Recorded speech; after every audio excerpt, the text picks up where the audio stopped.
The house was quiet. Her parents aren't home. I assume they are working again, even on Sunday. So isn't anyone on the first floor, so I assume she's up in her room. So it's strange of her not to run down and greet me. I head up to her bedroom where I finally find her. Sayori? Hi, Oregon. Something isn't right. She seems to be like she was on Friday, but now she's even more distant. You, left your bag at my house the other day. Oh, thanks. I drop the bags by the door and sit down in her room. Sayori forces a smile, but it's easy to tell that she's different. The real smile she had yesterday when we were discussing all the times we've had together is gone now. There's a minute of silence between us. You were talking about coming over more, weren't you? I guess you're right. Here I am! Not much has really changed, has it? Sayori's room is as messy as it's always been. Also working the same stuffed animals and wall decorations that she's had for years now, including the butterfly, I hope. If you came more often, it wouldn't be such a mess. That's because I'm cleaning it for you.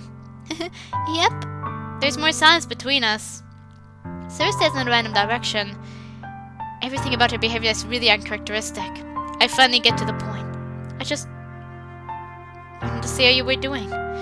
After you left yesterday, you've been acting unusual lately. So, Sayori smiles, shaking her head. No, Oregon. Huh? Can it just be like it's always been? Please? Can we go back to how things were before?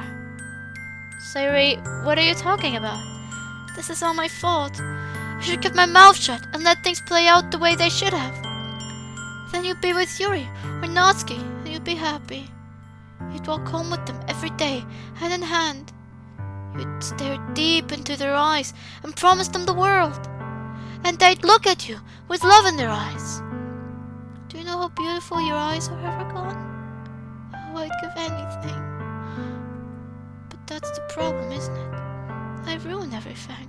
I was weak and expressed my feelings. That's just like me, isn't it? Stupid Sayori. And now everything has fallen apart. Yuri or Natsuki won't be happy because I tried to take something that I didn't deserve. And now you're here, worried about me. I guess this is my punishment. I'm being punished for being so selfish. Sayori! I grab Sayori by the shoulders. What on earth are you saying? Are you listening to yourself right now? Something's happened to you. Somebody did something or said something. Or maybe you got sick or I don't know. Tell me, Sayori. Tell me so we can fix this. Sayori gives me an empty smile. I really appreciate that, Aragon. But you're wrong. Nothing happened to me. I've always been like this. You're just seeing it for the first time. Seeing what? What are you talking about, Sayori? You're really just going to make me say it, aren't you, Aragon? I guess I have no choice this time. The thing is, I've had really bad depression my whole life. Did you know that? I'm not always a bundle of sunshine, you know? Why do you think I'm late to school every day? Because most days I can't even find a reason to get out of bed. What reason is there to do anything when I fully know how worthless I am? Why go to school? Why eat? Why make friends? Why make other people put their energy and caring to waste by having them spend it on me? That's what it feels like. And that's why I just want to make everyone happy. Without anyone worrying about me. I'm in shock. I can't even figure out how to respond. How is it possible that Sayori kept this from me the entire time that I've known her? Why, Sayori? Huh? Why is it that you've never told me about this? It almost feels like you've betrayed me, is what I was about to say. I'm a whirl of raw emotions, can barely formulate thoughts at this point. If I knew, I would have done everything I could to support you. If there's only so much that I could do. I would try a little bit hard to make every day better for you. That's why I'm your friend. All you had to do was tell me. You don't understand at all, Aragon. Why do you think I didn't tell you? Because if I told you, then you would waste effort caring about me instead of doing important things. I don't want to be cared about. It's bittersweet when people try to care about me. It feels nice sometimes, but it also feels like a bat being swung against my head. That's why I want so badly for you to make friends with everyone else. Helping everyone be happy together is the best thing for me. But then I discovered something else too. Seeing you make friends and get close with everyone in the club. It feels like a spear going through my heart. So, that's why I acted the way I did yesterday. I realized how I felt about you. And maybe if you felt the same. But it didn't work out that way, did it? I had everything I wanted in the world right there. And I didn't feel anything. That's why I decided the world just wants to torture me. Every path leads to nothing but hurt. You're right that I don't understand. I don't understand your feelings at all, Sayori. But I don't need to understand. Whatever it takes for me to help you stop hurting, that's what I'll do. No, Aragon. There's nothing. Nothing at all. Maybe the only thing I could have helped is if everything could be like it always was. But I was selfish. I reached too far. I finally showed you what a horrible person I am. Tears streaked down Sayori's face. I made you join the literature club because I was selfish. And I was punished by my heart hurt in a way that I couldn't understand. And now I've made you hurt too. I'm just weak and selfish. That's all I am. And that's why I'm going to accept these punishments. Because I deserve every last one. I just don't know what to say. I don't know what to do. I want to pull Sayori close to me. I want to hold her until she feels better. But is that what she needs right now? I don't know. I just want her to know I care. Sayori, I don't care if you feel selfish. I'm really happy that you convinced me to join the club. Seeing you every day makes it worthwhile enough. If I make friends with everyone else, then that's just a bonus. Please never underestimate how much I care about you. I wouldn't have it any other way. Oh God. She starts sobbing. No, don't do this to me. Sarah barely manages to speak between her sobs. If you have it in you to call yourself selfish, then you have to let me be selfish too. No matter what it takes, I'll figure what needs to change. I'll make these feelings go away. If there's anything that you need me to do, then you'd better tell me. I'll get mad if you don't. I don't know. I don't know anything. It's all really scary. I don't understand any of my feelings, Aragon. I'm either feeling nothing or I'm feeling pain. Well, the festival's tomorrow. Yeah. It's going to be fun, right? Yeah. How would you like for me to spend it all with you? It's what I want. I promise. I think that would be nice and... Yeah. Sarah wipes her eyes. Would you like for me to stay over the rest of the day? I'm sorry. I don't know if that would... oh, shit. I don't know if that would be very good for me today. You understand, right? It's kind of hard for me to fully understand. But I'm trying my hardest. It's okay. Don't worry too much about it. I'll see you tomorrow, okay? Alright.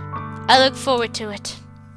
I pick up my bag and walk down the stairs and out of Sarah's front door.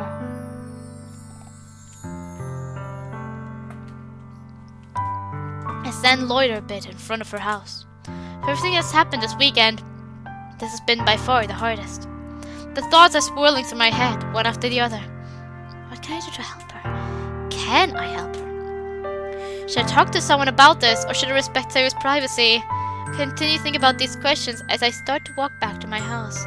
Suddenly, Aragon! Sarah's out of her front door after me. She stops right in front of me. I put my bag down and try to think of something to say to her, but suddenly, Sarah wraps her arms tightly around me. I'm shocked momentarily by this, but all I can do is hold Sayori in my arms and pull her closer. Sayori, if you want, you'll never have to let go of me again. She doesn't say anything. She just continues to hold me, as if she may never get to do that so again. Eventually, I feel Sayori's grip around me weaken a bit. She releases me, and we stand and look at each other for a while. So, I guess I'll see you at the festival tomorrow. She stoops down to pick up my bag, holds it for a moment, then hands it back to me. A weak smile spreads across her face. Yeah. Goodbye, Aragon. I've never felt more uncertain when it comes to Sayori. I'm having as much trouble in saying certain things as she is. Even though I want to comfort her, I just don't know what to do in this situation. I know these thoughts will continue to plague me until things are back to the way they were. I just don't know. Sayori's so important to me. What can I do to give her a happy future? It's finally the day of the festival. For some reason, it seems like we have been preparing for this event forever. I'm pretty worn out after the long weekend. I managed to get together with everyone to finish the tasks at hand. Yuri has the decorations as well as the flyers Sayori and I prepared. I have the cupcakes and skin I prepared yesterday. I assume Monica will be at the school, hopefully finished with whatever she was doing this weekend. I'm curious about what's up with her, but honestly, I found myself mentally occupied with my own problems. I'm in a pretty odd place with Sayori, Natsuki, and Yuri. Admittedly, I'm a little nervous to be in a space with all three of them after all that went down this weekend. Who knew joining a literature club would lead to so much drama? I gather my things and head to the corner to wait for Sayori. From mulling over the things she told me yesterday, I'm ashamed that I've known her for years and I never had any idea she was suffering from depression. I've gone through every conversation I can remember with her. Did I contribute? Was I too hard on her? I've known her for so long that I'm not always careful about how I talk to her. It would be rude for anyone else, but with Sayori thought it was just a friendly banter. Maybe I should apologize. Or maybe that would be weird. Maybe she doesn't want me to treat her differently. Would it make things worse if I did? What does she need? What can I do for her? Oh, I just don't know what to do. Stand here with a million thoughts swirling through my head. It occurs to me that Sayori isn't here yet. Normally she'd be running down the street to catch up with me. Strange. Full days expect us to be where we'd walk to school. I tried to call her, but she won't answer the phone. Her phone. I don't know if I should go to her house. Maybe she was left again? Ultimately, I decided against it. There were so many emotions swirling around yesterday. Maybe she just needs some space right now. So I cross the street and head off to school. Aragon! You're the first one here! Thanks for being early. No problem, Monica. I set down the cupcakes on the table. I'm a bit anxious right now. So how was your, thing this weekend? Monica's immediate changes at that question. Well, it was informative. I don't mean to sound rude, but I'd honestly rather not talk about it right now. Another time, perhaps. Understand. Whatever happened seems to be weighing on her. I can relate.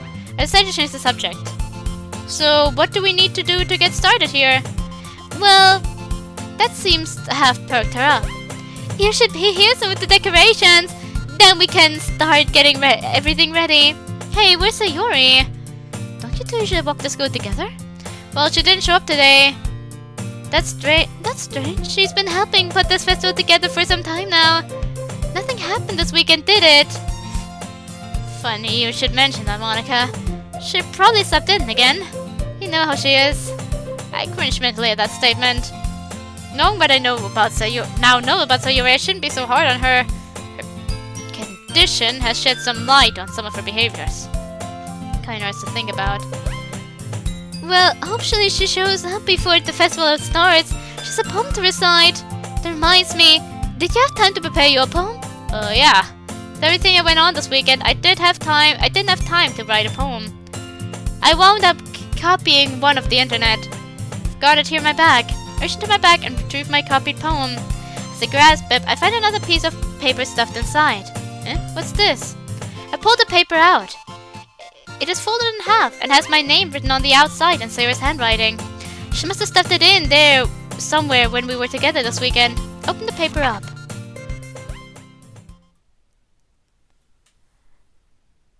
Do you know what it's like to hold the world in your arms and feel nothing? To embrace the one you love, covered in sunshine, and feel neither? This is my life. I know that everything I did was in vain. I feel nothing, and you deserve better than nothing. My sun has faded. My bottles are empty. Goodbye, my love. A poem is never actually finished.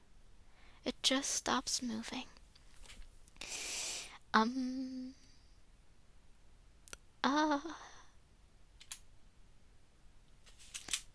Did Sayori write this? Monica, help us! What is it, Aragon? Take a look at this. Hand Monica the piece of the paper I found in my bag. Oh no, this is much worse than I thought. What happened between you and Sayori this weekend? Well, she came over on Saturday, then left abruptly. Then I saw her on Sunday. We talked. She told me some personal things about herself. Personal things? Please, Aragon, this could be important. Well, she told me she suffers from depression. And you haven't seen her since yesterday? No, I thought she might need her space. Space? Aragon, space is the last thing Sayori needs right now. This is a suicide note! Those words hit me like a ton of bricks. I suddenly feel weak. My stomach tightens. Dear God. No, not Sayori! Please! Snap out of it, Aragon. Sayori needs us. I'm going to talk to the school counselor. You need to get over to Sayori's house. Right now! I was slapped again! But I caught you this time! Maybe, but only because I decided to stop and wait for you. What was I thinking? I should have tried a bit harder for Sayori. Immediately at first I thought it would be fun to start a new club. Called it. But the more time I spent with the others, the more fun it became. Not only have I learned a lot about poetry and literature, but I really feel like I've made friends for life with everyone. Sayori, you consider everyone a friend for life. Yeah, well, I'd rather be friends with people than not be friends with people, you know? I should have waited for her. I should have woken her up. I should have done anything! So, let's just say that one day, Yuri, Natsuki, or Monica asked to walk home with you. Huh? What would you do? What kind of question is that? You kind of put me in a spot here. Sayori, you really think I would ditch you for one of the others? I reach to his house and pound on the door. I don't accept Nancy since she's not picking up her phone either. I throw open the door and dash in. Please, God, whoever, if you're up there, please don't take her away from me. So, I guess I'll see you at the festival tomorrow, eh? Weak smile spreads across her face. Yeah. Goodbye, Aragon. No! No! Please! I arrive at Sayori's door. Without a moment's hesitation, I burst into her room. Sayori!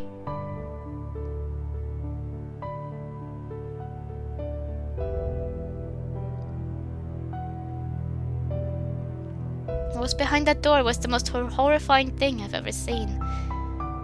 Sayori was hanging from a rope in the center of her room. She was still alive, thank God, and was trying to free herself from the noose.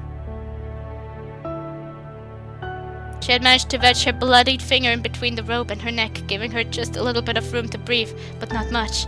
I rushed over to her and put my arms around her waist, trying to lift her higher to give her the rope some slack. It helped a little. I could hear Sayori taking some shallow breaths and felt her chest rise a little. I desperately looked around her room to find some way to get her down.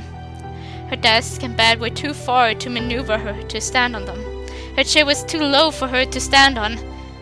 It also rolled, so I didn't want to risk trying to stand on it for fear I could pull down on her if I fell.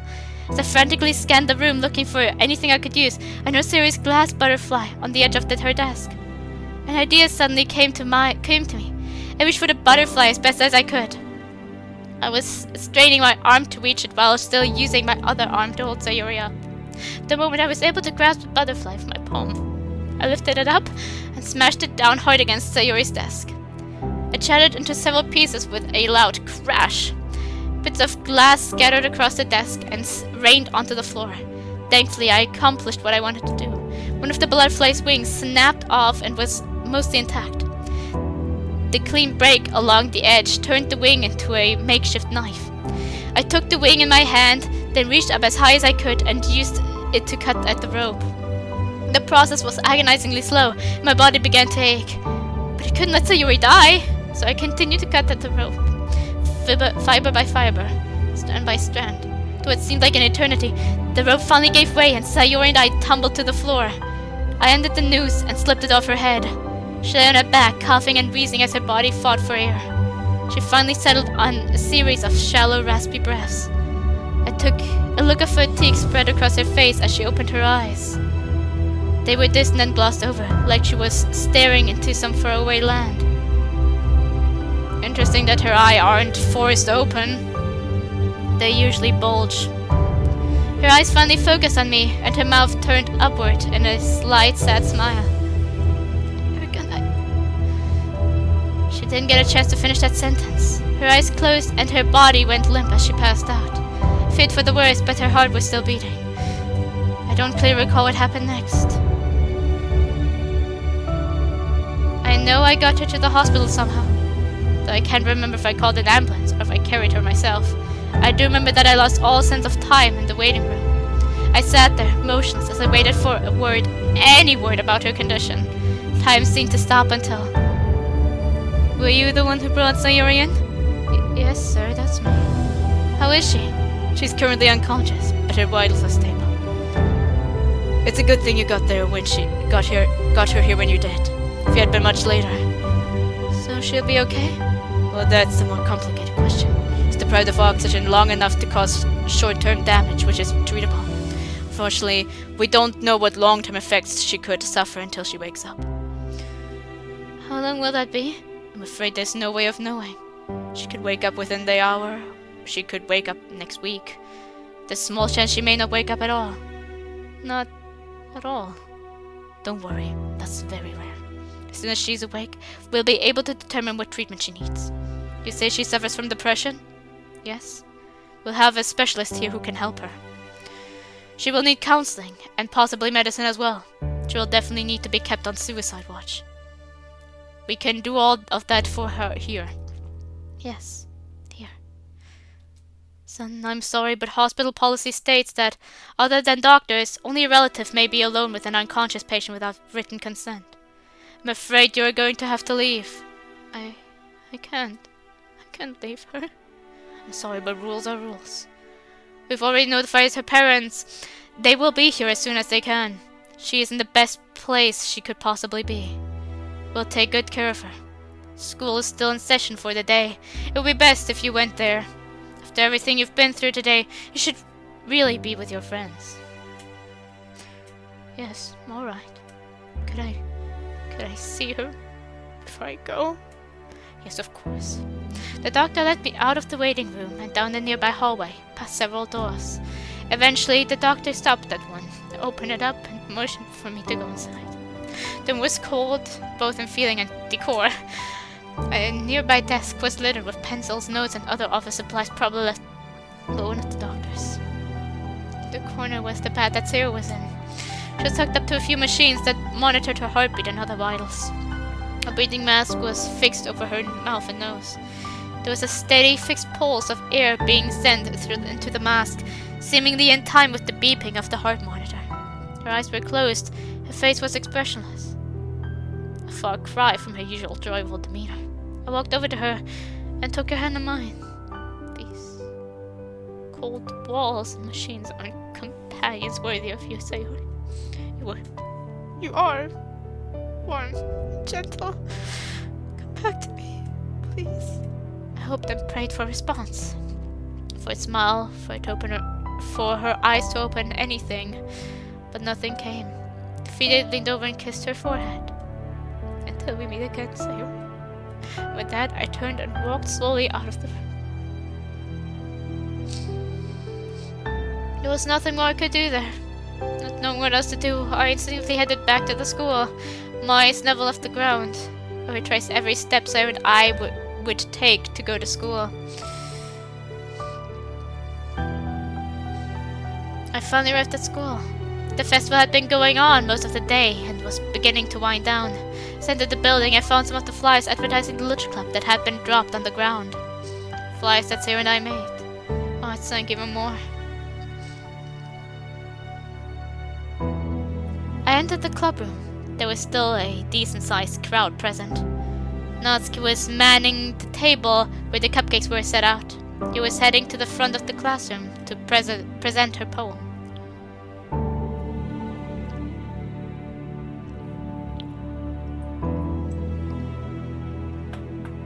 Monica was chatting with the students and teachers, discussing the club activities with them, and then she saw me. She'd been enough to say something, but the look on my face told her everything she needed to know. She walked past the crowd of people, straight to me. She put her arms around me and held me close to her. I couldn't raise my arms to hug her back. I was utterly drained and defeated. All I could do was put my head on her shoulder and be held for a while. Little did I know, that would be far from the only trial I would face that day.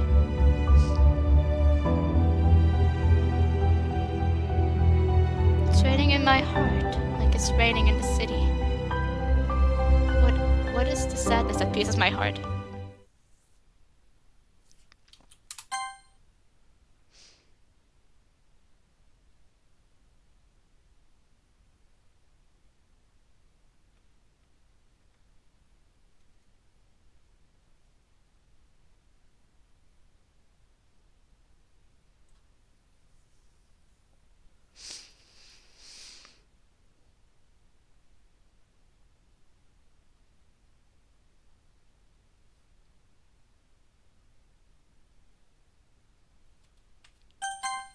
Doki Doki Literature Club, another moment with you.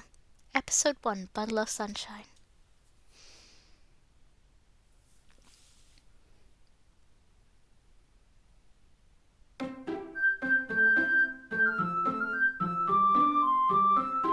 The Sayori route is done. That was quicker than I had anticipated. Well, that's good for me. I should rest after this.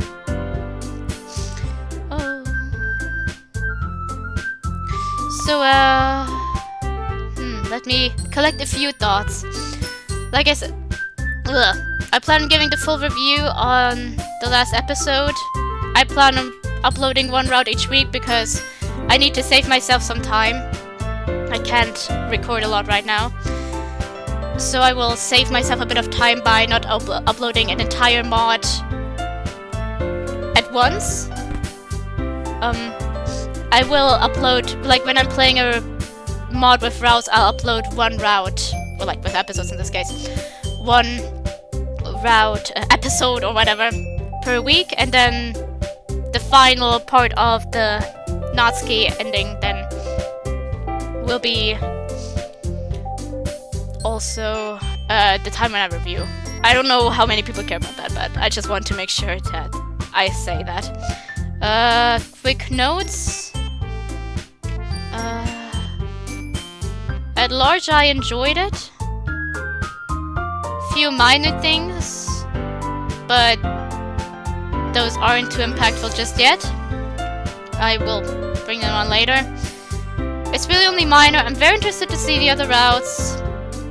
Said there isn't a Monica route. I noticed a strand of pessimism after the Sayori thing. Personal feelings taking over again with like she opens her eyes. My friends who have attempted, and it was more likely that they couldn't even close their eyes after their attempt while still conscious. It was a bitch. I also have a bit of a worry with like the hospital from personal experiences because hospitals haven't treated my friends or some family members as well with the care that they should have. At large, I enjoyed it. Like the last scene. The problem with the last scene really just was with me. The moment I got into the scene, things like the eyes not bulging, like I don't know. It was with all of my friends' case that they were bulging, not with all of my friends' case that they couldn't close it. I don't know. The question is also maybe some of them can close their eyes. The question is how long was she now hanging there for? I mean, most of my friends never even fainted and they could hang for... I don't want to talk about that. For over 15 minutes.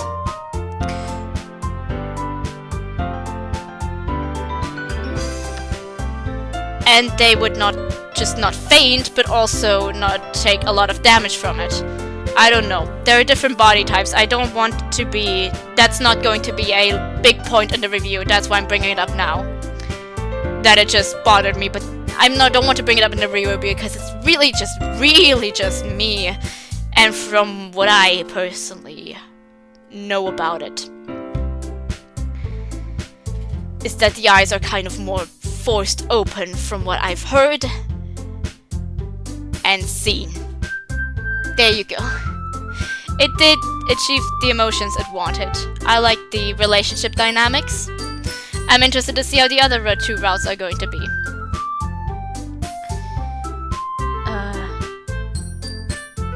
Yeah, that's about all.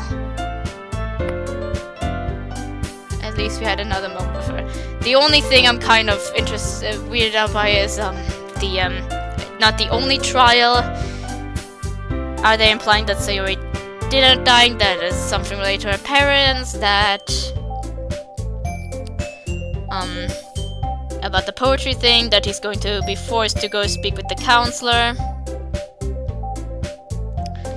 I don't know. All of them. Could be all of them. So yeah. It's not as late as I anticipated it to be, so I'm going to spend my time now speaking with my friends because I'm sad. And then I should sleep. 4 hours of sleep mixed with a stressful day. This wasn't the best idea. Not the mod's fault. My fault for being not wary enough.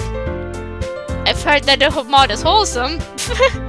Well, it was wholesome until that end there. Well, it did what it wanted. I'll be fine.